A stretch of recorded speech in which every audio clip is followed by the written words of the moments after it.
Leveling the lawn, one of the most difficult tasks when you want a really nice lawn. How much topsoil do you need? How do you actually do it? And let's face it, it's really hard work. We got our lawn to this, which means we can seed it tomorrow and top dress it. But previously, this morning, it looked like this.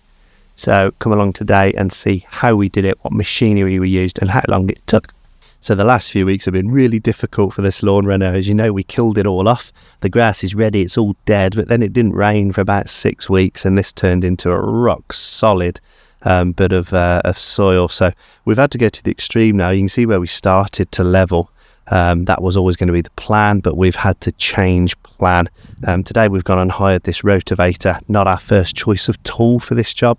Normally we'd be using like a power box rake or a power harrow, something like that. But we watered the lawn last night. We had an almighty thunderstorm as well, which has softened the ground up considerably. You can see I can just claw it away with my hands. But also, this is the bit the scarifier wasn't able to get into because it was just so hard. So today we're going to be using the Rotavator to try and produce this lovely tilth while it's really nice and soft. I can feel how crumbly and warm that is already. We're going to keep tilling up the top of this soil surface so we can then pull it out, level the lawn because we've got some huge hollows, and then bring in the rest of the topsoil to produce a really nice seed bed. We've got this in from our local hire shop, Pershore Hire Centre. Absolutely brilliant service, lots of machinery. This is a medium-sized machine, Trackmaster unit with a Rotavator on the back. It's not height adjustable, you just manually lift and lower it as you go. So we're going to be manually trying to tilth the top of this lawn. It's really hot today, it's 30 degrees last few days, it's 29 degrees today, so we're going to tilth and then as it dries out go over it again. We may even yet bring the scarifier out just to give it one final going over to break up all of the clods, but as it dries today that's going to very much play into our hands, and this is why sometimes you just can't rush doing the new lawn. We are 4 weeks in already and still not got the grass seed down, purely because the conditions haven't been right. But let's see if this machine gets us back on track.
Right, so we've just finished rotavating the entire lawn and it's different results really, where you can see, it probably looks a bit smoother on camera, but where it's dry out, it's a lovely seed bed.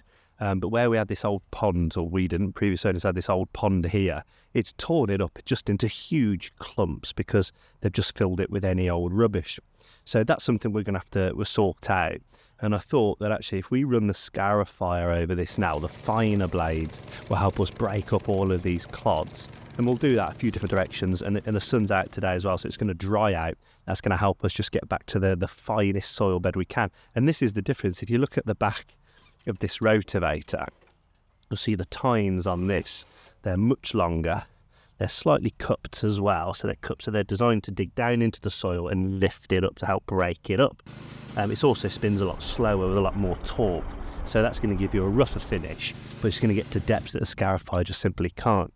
Where when we look at the scarifier, you can see the blades here are much, much finer and they spin a lot faster and they're a lot closer together. So the idea being now that they're going to spin through some of these clods and break them up, and the more passes that we take, the more the soil breaks up and the finer it's going to become. We're going to run the landscaping rake over it anyway because we have got some big clods that are just knitted together through roots. We'll just get those out of the way, throw them in the corner of the garden and let them break down naturally. But now we're just going to keep running over with the scarifier, and then we can start to look at the levels. You can, don't know if you can see on camera, but we have a bit of a dip and a hollow over there. We have a bit of a dip in the middle here, and ultimately that's why we're rotavating. One of the other massive benefits, of course, of rotavating, if you look down here, it's broken up this soil into a lovely till, so that's going to be a really nice seed bed. But the aeration down in this soil now is fantastic, and you think about how we aerate regularly, this is going to give a really great start to the new seed that we put down for tomorrow. So a quick adjustment to the scarifier, we've raised the blade right up. I'm not trying to go subsurface here, I'm just using those spinning blades to catch any of those big clods like that, and then just to spit out a nicely tilled kind of topsoil. You can see how it's working there. Hayley's working in the opposite direction to the rotavator, and it's just helping us create a really fine top. And once we've got that, we're then going to push some of that material into some of the, off of the hollows and down into some of the ditches that we've got. You can see here it's coming over the rotavated material and just churning it up a little bit more, and that scarifier was absolutely perfect for that job today. Like I say, set quite high just so it's just tickling the surface really, we're not digging down into it. That was the rotavator's job. And then to take you back a few days, you can see the grass is still in place. This is a load of overburden that we took out from laying some extra slabs by the bar there, and I'm just using it to build up the levels before I give that top level. Loads of stones in it and all that, do not mind that at all. Helps with drainage, helps with roots. Do not mind the stones, because that's going to be a good 5 to 6 centimetres underneath anyway, and that's the topsoil we put on top because this was a new patio as well. From some of those hollow, the peaks that we had, we rotavated really difficult back and forth. So we're just pulling some of that excess soil now into some of the hollows. It just saves us so much money on topsoil.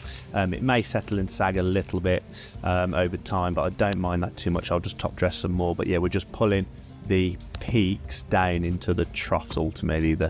So that will give us a much smoother lawn before we put the topsoil down. Right, so we've done loads of tilling, scarifying now, but what we're finding is we've moved a lot of soil from there over to here, but we can't quite tell the levels at the minute, and all that grass, dead grass that was on top and the thatch is kind of mixed, so we're trying to get it out now. So we've used the scarifier to just go over the top and break up all the clods, and it's worked brilliantly. But another little tip I've got is when you've got all that grass and that mixed in, the drag mat not only levels the surface, but it leaves all these little ridges of grass. It puts them into nice little rolls. So we'll go along with the rake in a little bit and collect them up. Just have a look here, look how it gathers those rolls and then just kicks them out the back, and it levels the grass as we go. So we get a much better idea now about what level the soil's at, and generally I'll do big circles and then I'll work into a figure of 8 pattern going all the way around as well. But this isn't our final level. This is just to get us to a point where we can start to move the soil around and collect all that dead grass, but this is turning into a lovely soil bed. So now we've done the rough levelling, we've moved a lot of the peaks into the low points of the lawn, it's time to bring in the topsoil. 70-30 topsoil, so 70% sand, 30% organic material. It is quite expensive, that's what it's also worth trying to recycle what you can, but you can see where we're dumping it in the middle, mainly in this old pond area. Now the hard work begins, we dump down a lot of the topsoil, saving about 1.5 tons top dressing at the end, and we're just raking it all out. We've got most of the topsoil out now, and we've dropped it in kind of piles across the centre of this garden, across the floor. This is where the old pond was. It's a bit uneven, terribly uneven. We're not going for pan flat billiards table, but we're just going for a smooth finish, so that any undulations, as long as they're kind of subtle undulations and slow. All we need to do now is push out the soil like this with this landscaping rake. And then just conscious that there's a centre channel where I want most of this topsoil to go to level it out. You know it needs a bit over here as well, so then as soon as this is done, we're just going to push it out there like that. And then we'll grab the straight edge, just a bit of timber. I've got a lawn levelling lute over there. It does the same job, but it's not as wide. So ultimately this straight edge will then just help me just screed across the centre, although it won't make it perfect. I'm not laying a floor or anything like that. I'll just give me a nice base to work from. That is then level. We're not aiming for billiards table again, just something which is flat to the eye. Yeah, so pushing the topsoil out just by eye at the moment, and then we'll get the straight edge and we'll just screed it across. It's not to lay a new floor on, it's just to give us a really good starting point for the family lawn. As for the drag mat, this is one of my favourite lawn care tools. Now, it won't level anything, but it does smooth things out. So once I've got the level of the straight edge, the drag mat coming back and forth is just going to take out those footprints and make a lovely, lovely gentle finish. I like to use it as well after I've laid seed. It can help work some of the seed into the top. You'll see some of the videos where I use it a lot, repairing cricket, wicket ends and such. But look how it just glides over and just makes that lovely, smooth finish right at the end. Generally working in big circles or figures of 8 really, avoid any kind of tight turns, and yeah, brilliant. Hopefully you've learned a little bit today about leveling, what materials to use and so on. Join us in the next episode, part 4, where we're going to be seeding and top dressing, and then hopefully we're going to start to see this lawn come back to life. It's been quite the journey, but if you haven't seen part 1, part 2, where we killed off the lawn with glyphosate and then we scarified it, you can click this link to see the playlist. It'll take you through to the entire series. Don't forget to like and subscribe, and you'll see the results in just a couple of weeks.